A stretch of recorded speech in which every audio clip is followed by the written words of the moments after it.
What's up? It's me again, Alicia Nyo, at nagbabalik ulit para sa ating panibagong video. So ngayon nga po mga minamahal, nagsalita itong si Salvador Panelo. At makikita nyo, literally, na nandoon yung halong inggit, pagkainis at galit sa kanyang mga binitawang salita dito sa ating presidente. Gawa nga po ng binigyan po ng ating presidente ng executive clemency itong si Mabilog. So si Mabilog mga minamahal, sa mga hindi po nakakalam, ay dati pong alkalde, mayor ng Iloilo City. Alam nyo naman doon sa Iloilo City, talaga nga namang napakadaming liberal. Sa totoo lang naman, hanga ko dito kay Mabilog. Hindi siya nagpa-under sa administrasyon ni former President Duterte. Tingnan niyo yung mga mayor noon, 'di ba? Naging asu-asuhan, naging tuta, sunod-sunuran kay Digong. So ngayon, itong si Duterte kasi, ang ginawa niya, alam niyo naman na liberal doon, 'di ba? Sa kanyang baluarte doon sa Iloilo. Ngayon, nadali itong si Mabilog. Sa papaanong paraan siya nadali? Natatandaan ninyo, meron pong mga alkalde, 'di ba, na nandoon sa narco list. Listahan daw po ng mga politikong gumagamit, may involvement sa droga. So, I think pamamaraan na yon, way yon ni former President Duterte para parusahan siguro itong si Mayor Mabilog noon. Alam niyo naman itong si Mayor Mabilog ay malapit kay Drilon. Hindi ko alam kung ano yung relasyon nila ni Drilon, pero sobrang lapit nila. At itong si Mabilog talaga nga namang liberal. So ngayon, hindi niya gusto yung pamamalakad ni Duterte. Hindi siya sumusunod sa kanyang palakaran patungkol sa war on drugs. Pinupunan niya pag merong mali, 'di ba? Pag tama naman, bakit hindi? So ngayon, dahil nga siguro I think napikon itong si Digong, abay nailagay. Oo, mga minamahal, sa listahan ng narco list itong si Mabilog. Nailagay siya. So ngayon, ang ginawa naman mga minamahal ni Mabilog, abay tumakas doon sa ibang bansa. Masakit man isipin, pero parang meron tong political asylum na ginrant naman ng US, if I am not mistaken, ginrant ng US. Bakit ginrant? Kasi nakikita naman at very obvious na ginigipit, 'di ba? Ginigipit ng administrasyon itong si Mabilog. Hindi naman 'yan maaprubahan kung wala naman talagang nakikita, 'di ba, na panggigipit. So, nilakad niya political asylum, ginrant naman doon sa United States. Doon siya tumira. So ngayon, alam naman ninyo na medyo nagkaroon ng conflict ang Duterte at Marcoses, 'di ba? Napauwi bigla itong si Mabilog. So, nung umuwi dito sa Pilipinas, itong si Mabilog, ano yung ginawa niya? Umattend siya doon sa hearing at ikwinento niya yung side niya.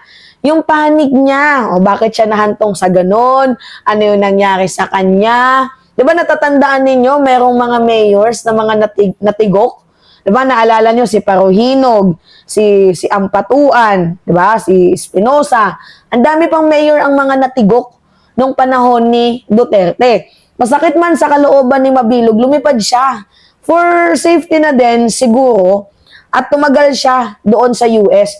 Nung nagkaroon ng conflict ang Marcos at Duterte, at siguro naging way na din ang Quadcom, ang mga naging hearing, nagsalita itong si Mabilog at ikwinento ang kanyang side, 'di ba?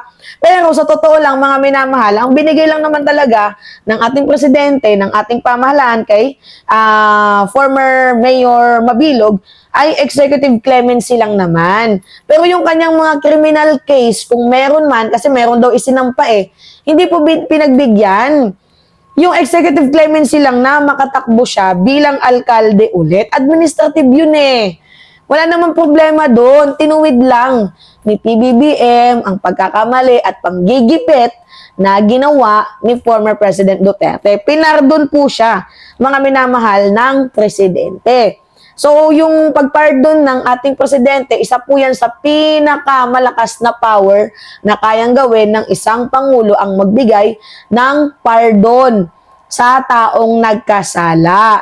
Lalo pat kung nakita naman natin, 'di ba? Naimbestigahan naman na medyo wala naman talaga at kitang-kita na mayroong panggigipit, mayroong pangiipit. So, bakit hindi itama ang pagkakamali? Now, ngayon, itong si Salvador Panelo, nagsalita.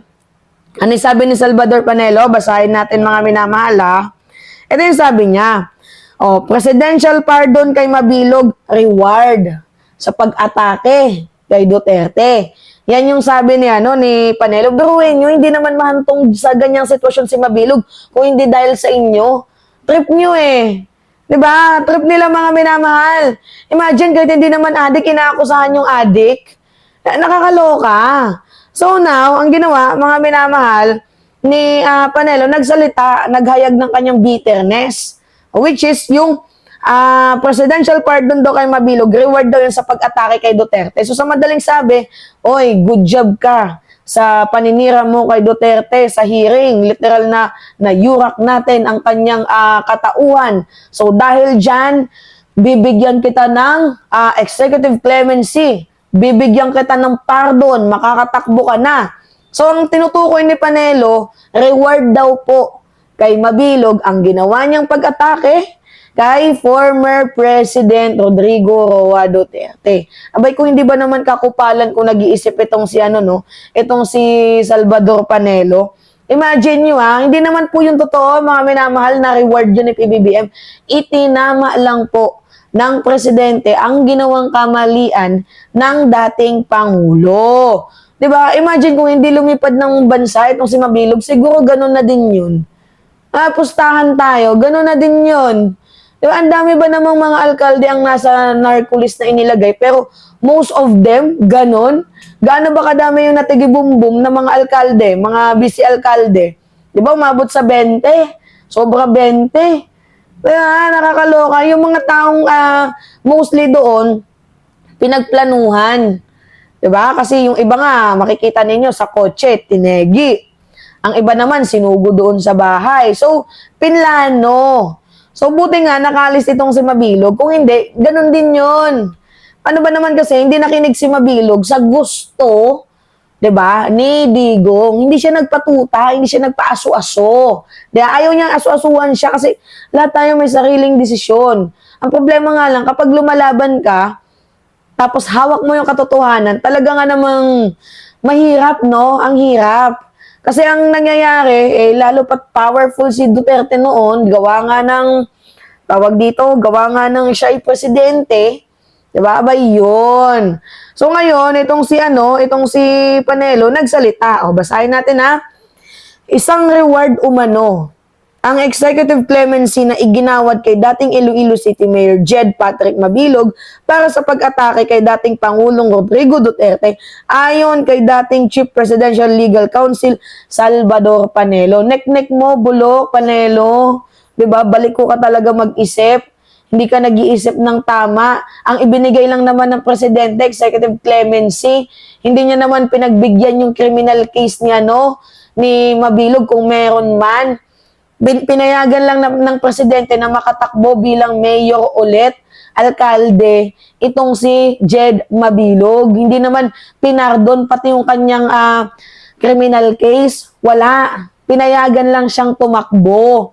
Kaya para walang issue. Gets nyo? Inilabas ni Panelo ang pahayag nitong Lunes, Enero 27, ilang oras matapos kumpirmahin ni Executive Secretary Lucas Bersamin ang presidential pardon kay Mabilog sa administrative case nito. The pardon granted Mabilog on his administrative case obviously is a reward for attacking and besmirching the integrity and reputation of former President Rodrigo Duterte, who is a critic of the administration. So sa madaling sabi, ang gustong palabasin ni Panelo, binigyan ng pardon ng presidente itong si Mabilog dahil medyo ginalingan ni Mabilog ang pag-atake, ang pagyura sa katauhan ni Digong. Yan yung ini-insist nila ngayon. Malaking kakupalan yun, mga minamahal. So, ang executive clemency ni Mabilog ay may kinalaman sa kaso nito noong 2017 kung saan dismiss ito sa office ng ombudsman sa bigong pagpapaliwanag sa questionableng yaman na nagkakalaga ng 8.9 million mula 2012 hanggang 2013. Inakusahan din ni Duterte si Mabilog na sangkot sa illegal drug trade. Anyway, hindi na natin kailangan basahin yan lahat, mga minamahal, no? Pero yung punto dito, itong si Mabilog, binigyan ng pardon ng presidente para makatakbo. 'Di ba? Kasi itinuwid lamang po ng pamahalaan ang ginawang panggigipit, pag-iipit ni former President Duterte. Kasi imagine nyo hindi naman po mabibigyan ng political asylum ng United States. Kinupkop ng US. Kinupkop ng United States na bansa itong si Mabilog. Nilakad niya, naano siya ng political asylum niya. Ginrant naman po. Hindi naman yan magagrant, hindi naman yan pagbibigyan sa totoo lang kung. 'Di ba? Walang panggigipit. Kaso may nakita Kaya ayun. Gets ninyo, mga minamahal? Alright. So anyway, yun po. It's me again, Alicia nyo. So pahingi lang po ako, mga minamahal, ng likes. Oo. Tapos comment kayo. Mahalaga, i-click nyo yung like. Mag-comment kayo. Tapos i-click nyo din yung subscribe para dumami ang ating mga minamahal. Tapos i-click nyo rin yung notification bell. Diba? O i-click nyan para lagi kayong maging updated sa mga susunod at gagawin pa nating mga video. Diba? At makarinig ng analysis, commentaries galing sa isang Gen Z. Alam naman ninyo na ang kabataan ay pag-asa ng bayan. Alright? It's me again, Alicia nyo, at nagbabalik po muli para sa ating panibagong video. Ingat, mga kababayan.